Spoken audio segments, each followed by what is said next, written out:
नमस्कार, मैं हूं सुशील कुमार और आप देख रहे हैं प्रवासी एक्सप्रेस। आज हर तरफ कृषि, कानून, किसान और खेती की बात हो रही है। शुरू से ही, हालांकि ये कोई पहला वाकया नहीं है जब पूरे देश में किसानों की हितैषियों की फौज इकट्ठा हुई है, बल्कि शुरू से ही किसानों के ऊपर चर्चाएं होती थी और यहाँ तक कही जाती थी कि देश की अर्थव्यवस्था करीब 70% लोग कृषि पर आधारित हैं और कृषि भारत की रीढ़ है। प्रधानमंत्री लाल बहादुर शास्त्री ने भी उस वक्त कहा था कि जय जवान और जय किसान का नारा दिया था, यानी किसान, कृषि, खेती शुरू से ही महत्वपूर्ण रहा है। लेकिन ये दुर्भाग्य है कि देश की आज़ादी के बाद भी आज 2021 में भी किसानों की स्थिति ठीक नहीं है। जो रोजगार की दृष्टि है, रोजगार की दृष्टि से भी देखें तो किसानों की हालत उतनी अच्छी नहीं है और इनकम की दृष्टि से भी देखें तो उतनी अच्छी नहीं है।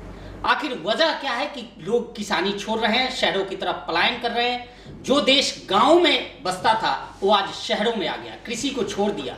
इन्हीं सब मुद्दों को जानने के लिए आज हम मौजूद हैं और हमारे साथ एक ऐसे शख्स मौजूद हैं जो हरियाणा के एक छोटे से गांव से निकलकर आज कोयम्बटूर में एक बड़े कृषि इंस्टीट्यूट में यानी शुगर केन ब्रीडिंग सेंटर में डायरेक्टर हैं और इनकी बनाई हुई एक ब्रीड शुगर केन यानी गन्ना की ब्रीड पूरे देश में करीब 60% से ज़्यादा किसान उस ब्रीड की खेती करते हैं और मुनाफा कमा रहे हैं। आज इन्हीं से जानते हैं। आइए सबसे पहले स्वागत करते हैं इनका। हमारे साथ मौजूद हैं बख्शीराम यादव जी। डॉक्टर साहब, आपका स्वागत है प्रवासी एक्सप्रेस में। नमस्कार सर, सभी को नमस्कार। सर, सबसे पहले तो हम ये जानेंगे कि आप हरियाणा से निकलकर आज कोयम्बटूर में अपना परचम लहरा रहे हैं, इसके पीछे कितनी मेहनत है? बहुत मेहनत है, क्योंकि एक छोटे से गांव से निकल के यहाँ से करीब गुड़गांव से 30 किलोमीटर दूर हमारा गांव है सिद्धरावली। वहाँ से निकल के और इस मुकाम तक पहुँचना बहुत ही संघर्ष का काम है और बहुत मेहनत की है उसके लिए, परंतु एक डिटर्मिनेशन था कि कुछ करना है, कुछ बढ़ना है। तो उसी सोच के साथ ही, उसी के कारण ही ये सब संभव हो पाया है। दूसरा, भगवान का भी आशीर्वाद रहा है हमेशा मेरे ऊपर, और इन सब का अपनी मेहनत, भगवान का आशीर्वाद, इन दोनों को मिला के ही जो कुछ भी मैं हूँ वो संभव हो सका। हम चाहे एंशिएंट हिस्ट्री की बात करें या आज मॉडर्न की, हमेशा से कृषि की प्राथमिकता रही है, लेकिन इसके बावजूद भी कृषि क्षेत्र में उस तरह से रिवॉल्यूशन नहीं हुआ जिसकी उम्मीद थी। ऐसा नहीं है कि कृषि में रिवॉल्यूशन नहीं हुआ, रिवॉल्यूशन तो बहुत हुआ है। क्योंकि पहले ऐसा था, हमारे खाद्यान्न की स्थिति ऐसी थी कि देश के लिए पर्याप्त मात्रा में खाद्यान्न नहीं थे और हमेशा से हम जो पहले था कि ये जाना जाता था शिप टू माउथ, विदेशों से शिप में अनाज आता था और वो किस राज्य में जाएगा, किस पोर्ट पे जाएगा, इस वाली स्थिति में थे कि कहाँ वो जाएगा। परंतु उसके बाद हरित क्रांति आई, जिससे कि गेहूं और चावल का जो उत्पादन बढ़ा है, खाद्यान्न का उत्पादन बढ़ा है, उससे हम अभी स्थिति में हमारे पास न सिर्फ अपने लिए बल्कि बहुत से स्टोर में भी हमारा ऐसा खाद्यान्न भरे हुए हैं। तो ये तो कहना गलत है कि क्रांति नहीं आई, क्रांति आई है। और जो हम बैगिंग बाउल के से लेके और आज हम जो अधिक उत्पादन की स्थिति में आ गए हैं, जो कभी कभी समस्या भी लगती है कितना उत्पादन हो रहा है, उसका क्या किया जाए, तो ये सब नहीं। डॉक्टर साहब, आपने क्रांति का जिक्र किया कि क्रांति आई है, लेकिन मुझे लगता है कि ये रूटीन डेवलपमेंट है। क्योंकि जिस तरह से क्रांति की बात आप बता रहे हैं, आज जितने किसान हैं, जो लोग खेती कर रहे हैं, आज खेती को छोड़ रहे हैं, प्राथमिकता नहीं दे रहे हैं। जो नई पौध आ रही है, नए जो जनरेशन आ रहे हैं, वो कृषि की तरफ रुख नहीं कर रहे हैं। तो अगर यह क्रांति होती, इसमें रोजगार होते, इसमें इनकम होता, तो निश्चित तौर पे सब लोग खेती के ऊपर निर्भर होते। देखिए, उसके ऊपर भी मैं अपनी बात पे कायम रहूंगा कि क्रांति तो आई है, पर उस क्रांति के साथ साथ किसानों को कितना फायदा हुआ है या किसान परिवार को कितना फायदा हुआ है, वो एक हमेशा से चर्चा का विषय है। और मैं भी मानता हूँ कि उतना फायदा नहीं हुआ है जितना होना चाहिए। अब के पीछे कुछ कई साल पहले इसका सर्वे किया था, तो उसके अंदर जो 40% जो किसान थे, उन्होंने कहा कि वो चाहते हैं कि उनके बच्चे कृषि के अंदर आए मेरी तरह। जैसे दूसरे व्यवसाय में हर एक आदमी चाहता है कि कोई आईएएस है तो वो चाहता है कि मेरा बेटा आईएएस बने, मेरे बच्चे आईएएस बने। कोई डॉक्टर है तो वो कहता है मेरे बच्चे डॉक्टर बने। परंतु कृषि के अंदर अभी जो सर्वे हुआ उसमें ये है कि 40% लोगों ने माना कि मैं अपने बच्चों को कृषि से जोड़ के रखूँगा। जब एक 60% लोगों ना कह रहे हैं तो इसका मतलब ये है कि कहीं ना कहीं कुछ गड़बड़ तो है। यानी कि उतना कृषि में मुनाफा नहीं हो रहा है जितना कि दूसरी चीज़ों में मुनाफा हो रहा है। तो ये एक दुखद विषय है। कष्ट होता है इस टाइप के स्टेटमेंट को देख के, या जब कृषि को छोड़ने की बात होती है तो वो एक हमेशा से है। और परंतु उसके साथ साथ जैसे ज़मीन है, ज़मीन का तो फिक्स है, ज़मीन तो बढ़ा नहीं, परंतु कृषि के अंदर जो इन्वॉल्व है, फैमिली बढ़ गई, फैमिली के मेंबर बढ़ गए, तो कृषि पे आधारित जो टोटल जनसंख्या वो भी बढ़ी है। तो वो भी एक कारण है कि जो पर कैपिटा इनकम जो है किसानों की वो कम हुई है। परंतु इसमें कोई संदेह नहीं है कि कृषि उत्पादन नहीं बढ़ा है। प्रति हेक्टेयर हर एक क्रॉप के अंदर हम देखते हैं तो काफ़ी सुधार हुआ है। नहीं, एक सर्वे का आप जिक्र कर रहे हैं, एक सर्वे और भी था जिसमें साफ तौर पे देखा गया था कि आज भी पूरी कृषि के मतलब 50 to 55% ऐसे फार्मर्स हैं जिन्हें जानकारी नहीं है, उन्हें उस मिट्टी की जानकारी नहीं है, उस पानी की और जानकारी नहीं है, फसलों के बारे में जानकारी नहीं है, ब्रीड के बारे में जानकारी नहीं है। ये लैक ऑफ कहीं ना कहीं है। ये है, ये हमने खुद ऑब्जर्व किया है कि इस तरह की जो लैक ऑफ नॉलेज है या ज्ञान का अभाव है, ये है। उसके अंदर हर एक, जो मैं मानता हूँ कि जो भी एक्सटेंशन से जुड़े हुए साइंटिस्ट है या जो भी स्टाफ है वो भी जिम्मेदार है और कुछ हद तक किसान भी जिम्मेदार है। क्योंकि एक वाक्य मैं बताना चाहूँगा कि हमारा करनाल के अंदर जो केंद्र था जहाँ मैं कार्यरत करता है एज ए हेड अध्यक्ष उस सेंटर का, तो एक किसान मेरे पास आया कोई दवाई खरीदने के बाद, क्योंकि शहर में जाते हुए वो हमारा सेंटर रास्ते में पड़ता है, बिल्कुल एनडीआरआई और बाईपास के बीच में हमारा सेंटर है। और उसके बाद उसने मेरे को दवाई दिखाई कि मैं ये खरीद के लाया हूँ, मेरी ये करने में समस्या है। तो मैंने उससे एक सिंपल सा क्वेश्चन किया कि आप ये बताइए कि आप यहीं से निकल के गए। मैंने उसका गांव पूछा, गांव को मेरे को पता चला कि ये इस बाईपास के उधर है।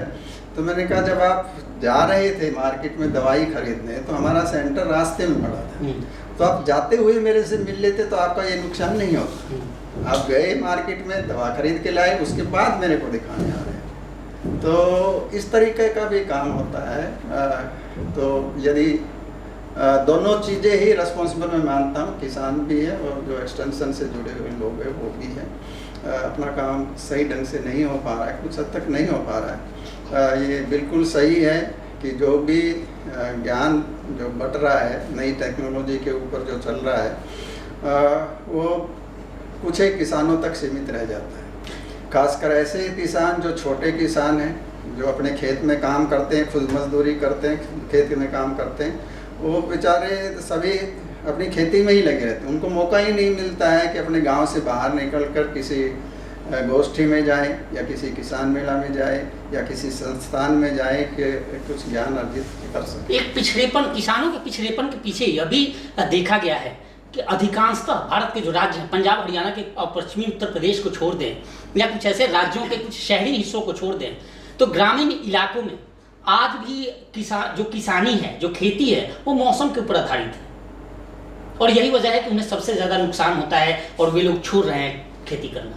अगर कुछ लोग खेती कर भी लेते हैं तो जो एमएसपी का रोना सरकार कहती है कि इतना एमएसपी किसान, लेकिन उनका भरपाई नहीं हो पाता।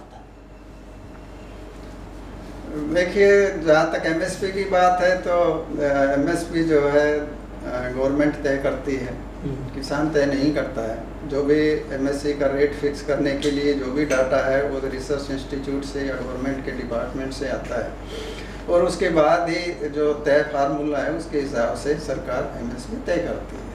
जो CACP है वो तय करती है उसको।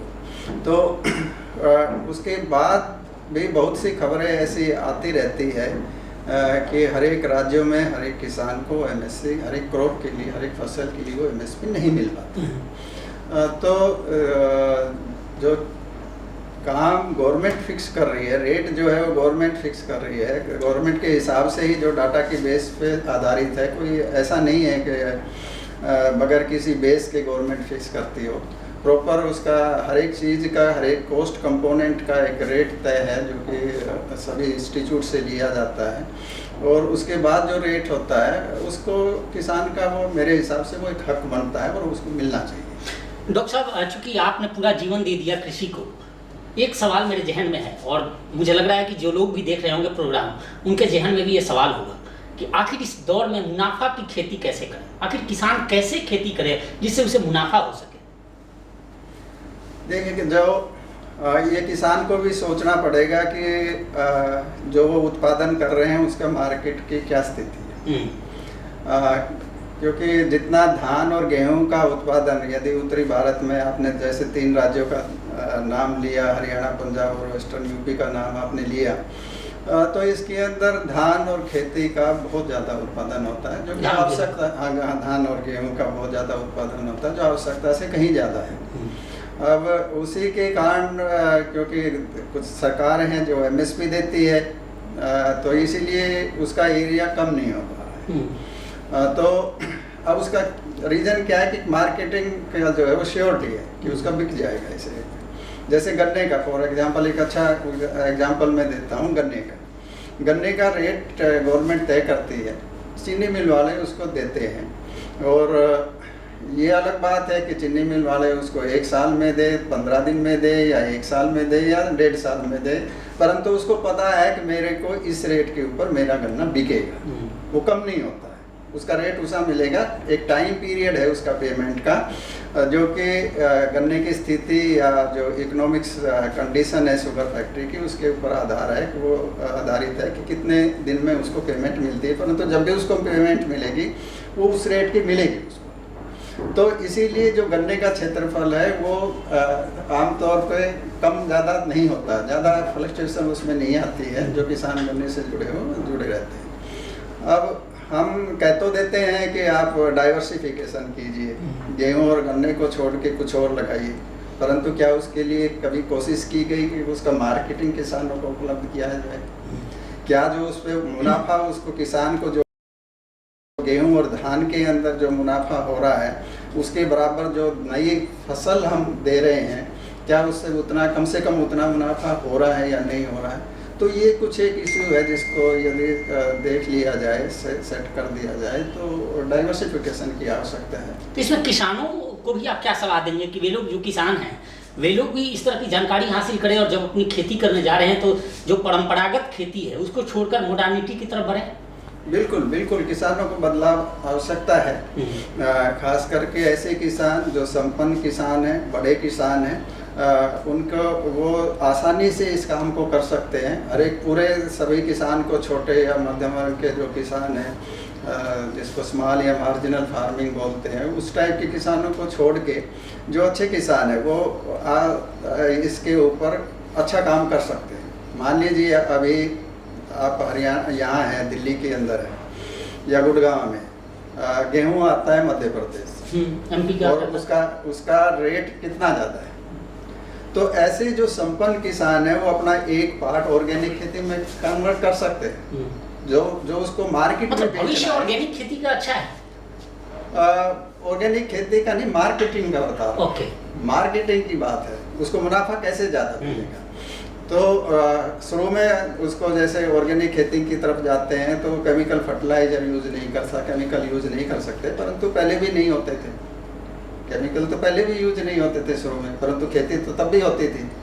तो धीरे धीरे जो हमारी जो सोइल की कंडीशन है, ज़मीन के अंदर जो हेल्थ है, वो जो कम हुआ है, उसको 3 साल का समय लगता है यदि हम उसी मात्रा में जो FYM है या जो कुड़ी का खाद जिसको बोलते हैं जनरली, या ग्रीन मैन्योरिंग है जो हरी फसल को मिलाते हैं, उस टाइप के यदि काम किया जाए तो 3 साल के अंदर जो पैदावार का स्तर है वो प्रेजेंट जो इनऑर्गेनिक है उसके बराबर आ जाता है। डॉक्टर साहब, एक सवाल और है कि क्या आपको लगता है कि सरकार भी कह रही है कि लोग जो धान और गेहूं की जो या गन्ने या बाजरा बोते हैं उससे अलग हटकर मुनाफा की खेती करें, लेकिन ये घोषणाएं होती हैं, हकीकत पर धरातल की अगर हम बात करें तो अभी भी कई ऐसे इलाके हैं, मैं इलाकों का जिक्र इसलिए कर रहा हूँ कि हम दिल्ली में बैठे हैं, इस राजधानी से हजारों किलोमीटर दूर ऐसे भी गांव हैं, ऐसे भी इलाके हैं जहां लोगों के पास जानकारी नहीं है, उन तक सरकार की योजनाएं नहीं पहुंच पाती, वे लोग नहीं जानते कि कैसे करें। उनके लिए सरकार को कुछ योजना लगानी चाहिए, करनी चाहिए।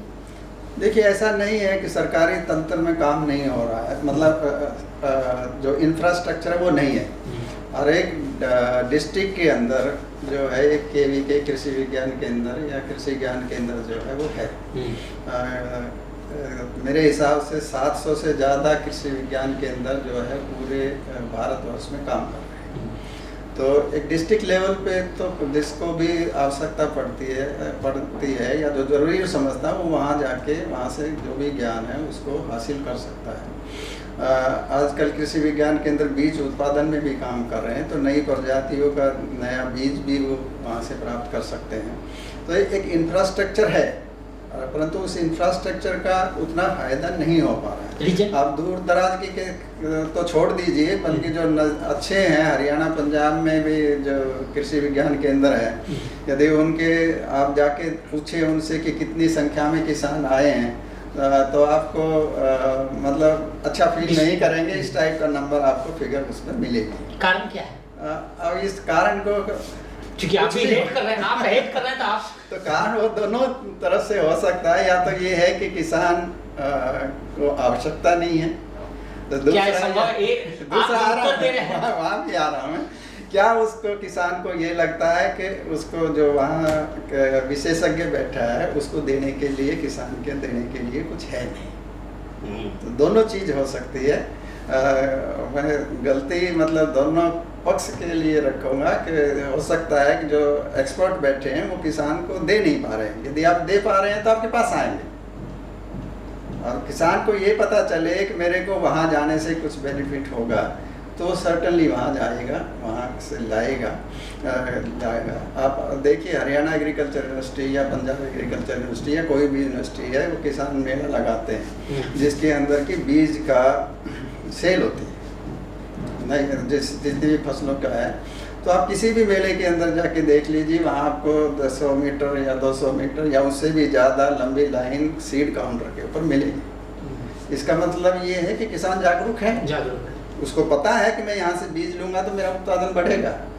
मैंने देखा है कि 200 किलोमीटर तक भी किसान जाके यूनिवर्सिटी से एक बीज का कट्टा या 2 बीज के कट्टे लेके आता है। तो किसान को पता है कि इस काम को करने से उसको तकलीफ होती है, बस में जाएगा, हो सकता है यूनिवर्सिटी से लेके बस स्टैंड तक जाएगा, सिर के ऊपर उठा के लेके जाएगा, परंतु फिर भी हो जाता है। तो जब लगेगा कि किसान को कि यहाँ जाने से मेरे को फ़ायदा है, तो सर्टनली किसान जाने की कोशिश करेगा। और ये अब उनकी जिम्मेदारी है, जो एक्सटेंशन के एक्सपर्ट है, उनको एक अकाउंटेबिलिटी होनी चाहिए कि वो खासकर जो दूर दराज के क्षेत्र के हैं उनको बताएं। बिल्कुल। आपने ये मेरे हाथ में एक पर्चा भी ये है, आप देख सकते हैं 238, ये आपने इसका इन्वेंशन किया है। और क्या ये इसकी क्या जरूरत पड़ी, अभी ये कितना कारगर है? देखिए, जरूरत ये गन्ने के अंदर 2 पार्टी है। एक किसान है जिसको पैदावार से मतलब है, क्योंकि किसान को जो पैसा मिलना है वो क्विंटल के बेस पे मिलता है। दूसरा चीनी मिल है जिसको चीनी से मतलब है, यानी कि गन्ने के अंदर ज़्यादा चीनी होगी उसी को वो लगवाएंगे। किसान चाहेगा जिससे ज़्यादा पैदावार हो उसको लगाएंगे। तो जब मैंने करनाल के अंदर ज्वाइन किया 1990 के अंदर, तो एक सबसे बड़ी समस्या थी कि किसान अर्ली वैरायटी जैसे अगेती वैरायटी होती है उसके अंदर चीनी की मात्रा ज़्यादा होती है, तो उसको संघर्ष करना पड़ता था चीनी मिल वालों को लगाने के लिए, और किसान लगाता नहीं था क्योंकि उसको पैदावार उतनी नहीं मिल पाती थी।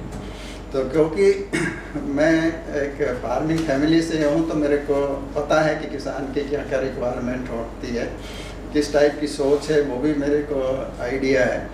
तो मैंने सोचा कि ऐसा क्यों संभव नहीं है कि जो एक किसी प्रजाति के अंदर दोनों चीज़ बढ़ा दी जाए, उसमें चीनी भी बढ़ा दी जाए और गन्ने के उत्पादन भी बढ़ा दिया जाए। तो परंतु ये बढ़ाने के लिए जो है अभी तक का जितना भी लिटरेचर है उसमें ये लिखा हुआ है कि एक को बढ़ाएंगे तो दूसरा कम हो जाएगा। चीनी की मात्रा को बढ़ाएंगे तो पैदावार कम हो जाएगी, जो कि सबको दिखाई देता है। अगेती प्रजातियों की पैदावार कम होती थी, और उत्पादन को बढ़ाएंगे, चीनी की मात्रा कम हो जाएगी। तो उसके लिए एक स्पेशल प्रयास किया गया मेरे द्वारा। जितना भी मेरा एक्सपीरियंस था, चाहे वो कोयम्बटूर का रहा हो, चाहे करनाल आने के बाद रहा हो, उस सारे को, और बल्कि मैं 6 महीने अपने, क्योंकि गन्ने का ज्ञान मेरे पास नहीं था। जब मैंने गन्ना प्रजनन संस्थान में कोयम्बटूर में ज्वाइन किया 1986 में, तो गन्ने का ज्ञान मेरा 2 लेक्चर का था। एक लेक्चर जो बीएससी में पढ़ाया गया था, दूसरा लेक्चर जो एमएससी में पढ़ाया गया था। इतना ज्ञान था, तो मेरे को गन्ने के बारे में ज्ञान बिल्कुल नहीं था, ना ही हमारे यहाँ गन्ने की खेती होती है, तो ज्ञान बिल्कुल नहीं था। तो मैं 6 महीने अपने जो हमारी इंस्टीट्यूट की लाइब्रेरी है, मैं उसके अंदर बैठा, और 6 महीने के अंदर जो हमारी लाइब्रेरी के अंदर शुगर केन ब्रीडिंग की जितनी भी किताब, रिपोर्ट, प्रोसीडिंग, वो सब मैंने 6 महीने में पढ़ दिया। तो वो सारा ज्ञान और ये जो समस्या थी उसके साथ सबको जोड़ के मैंने एक सिस्टम में बदलाव लाया, जो कि हालांकि मेरे सीनियर्स थे, वो खुश नहीं थे उससे, परंतु मैंने उनको रिएक्ट नहीं किया, पर अपने काम को मैंने चुपचाप ढंग से किया। और एक बार एक हमारे निदेशक ने कहा भी, ये क्या कर रहे हो, ये ठीक नहीं है। तो मैंने कहा कि आप थोड़ा इंतज़ार करिए, उसके बाद आपको 5 साल के बाद लोग करनाल की प्रजातियों की बात करेंगे। तो वही संभव हो सका। मैंने कहा ना, जैसे बगैर किसी हाथ में मेरे कुछ नहीं था, परंतु मैंने अपने डायरेक्टर को इतने इम्पोर्टेंट बात बोल दी कि 5 साल के बाद करनाल की प्रजातियों की बात करेंगे लोग।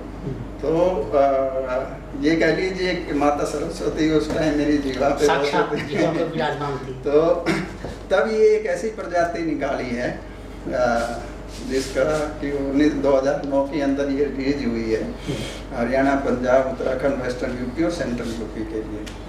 परंतु मेरे को पता था ये बहुत अच्छी प्रजाति है, तो इसके लिए विशेष प्रयास किए गए मेरे द्वारा। इसके अंदर क्या है कि 2 समस्या थी।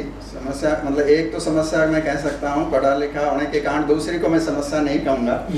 एक गर्मियों के दिनों में मई जून में इसके पत्ते सूख जाते हैं, तो किसान उससे घबराता है।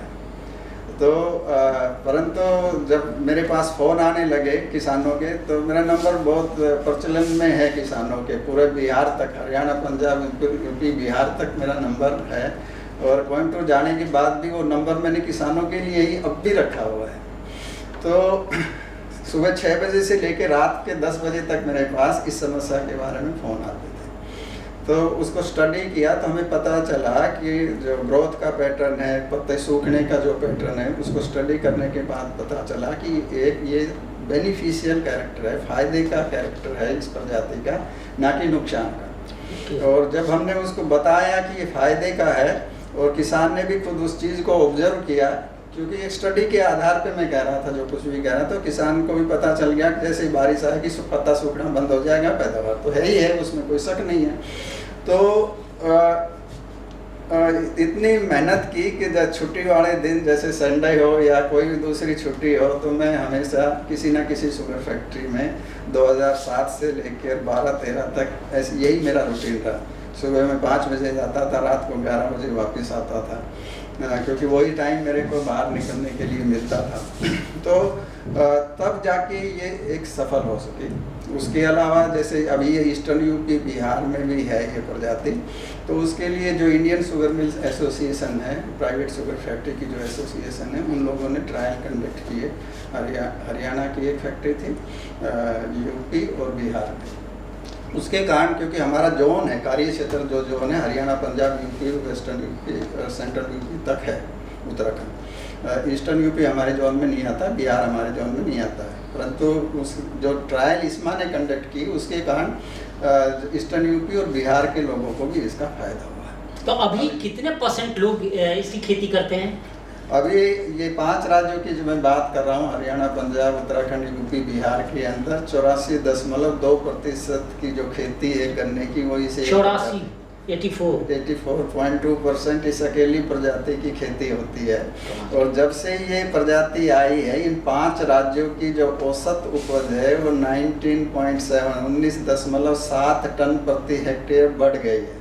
कमाल। आप इस तस्वीरों में देख सकते हैं, यहाँ पे 3 व्यक्ति है, ऊपर यही दिखाने की कोशिश की है। 238 नाम है और आप देख सकते हैं कि 3 व्यक्ति की जितनी ऊंचाई होगी इतनी बड़ी ये फसल होती है। और जो चीनी की मात्रा भी है वो 2.44 यूनिट, परसेंट में कहे तो परसेंट का मतलब बदल जाता है, मतलब जो 9.21 से बढ़ के 11.65% हो गई है। तो दोनों पार्टी को, जैसे मैंने शुरू में कहा, 2 पार्टी, किसान और चीनी मिल, तो दोनों पार्टी इस प्रजाति से खुश है। किसान भी खुश है क्योंकि उसकी जो पैदावार है वो बढ़ गई है, चीनी मिल भी खुश है क्योंकि उसकी रिकवरी 2.44 एक कोई सपने में नहीं सोच सकता था। इवन मैंने नहीं सोचा था कि उत्तरी भारत के अंदर इतनी अच्छी रिकवरी, चीनी की रिकवरी आ सकती है। पैदावार की तो कह सकता हूँ पैदावार आ सकती है, परंतु चीनी की रिकवरी इतनी अच्छी मैंने भी नहीं सोचा था। अब इस प्रजाति से एक शुगर फैक्ट्री है भिलाई यूपी के अंदर, उसने एक दिन 14.01 यानी 14.1% की रिकॉर्ड रिकवरी ली है। और यूपी का तो पूरा कायाकल्प कर दिया है इस प्रजाति ने, क्योंकि डॉक्टर साहब सवाल यह है कि क्या रोजगार की दृष्टि से देखें तो कृषि कितना लाभदायक है? उससे पहले मैं इसका इकोनॉमिक भी किया है, मैं इकोनॉमिक्स भी बता देता हूँ कि इससे जो किसानों को या चीनी मिल को अतिरिक्त लाभ हुआ इस प्रजाति के लगाने से 6 साल में 5 राज्यों के अंदर जो अतिरिक्त लाभ हुआ है वो 67,010 करोड़ रुपए है। यानी कि एक साल के अंदर 11,160 के करीब जो है इतना करोड़ रुपया एक साल में इस प्रजाति से अतिरिक्त लाभ हुआ, एडिशनल लाभ हुआ है इसको। और किसानों को 53,937 रुपये प्रति हेक्टेयर का, 6 साल की 5 राज्यों की औसत बता रहा हूँ, तो 53,937 रुपये प्रति हेक्टेयर अतिरिक्त लाभ केवल इस प्रजाति से लगाने से हुआ। आप कह रहे थे कृषि में क्रांति नहीं आई है, तो ये क्रांति है कि एक टेक्नोलॉजी, एक वैरायटी ने इतना कायाकल्प बढ़ दिया है कि एक वैरायटी के अपनाने से किसान की आय ऑलमोस्ट 54,000 रुपये प्रति हेक्टेयर बढ़ गई। अब रोजगार का जिक्र कर रहा था मैं कि क्या कृषि क्षेत्र में जो नए युवा आ रहे हैं, आप लोग चलिए आप गवर्नमेंट जॉब में हैं, अच्छे पोस्ट पे हैं, लेकिन क्या भावी जो पीढ़ी है जो कृषि में रोजगार दिख रही है अपने आप को, उनके लिए क्या कुछ संभावना है? देखिए, कृषि में रोजगार बढ़ सकता है। जैसे ही किसान की पैदावार बढ़ेगी तो कृषि के अंदर लागत बढ़ती है, मतलब जो कृषि के अंदर जो इन्वेस्टमेंट है वो बढ़ती है। मैंने खुद देखा है, जो जैसे मान लीजिए ज़्यादा डिफरेंस, क्योंकि वेस्टर्न यूपी, हरियाणा, पंजाब तो पहले ही बहुत एडवांस लगता है, परंतु ईस्टर्न यूपी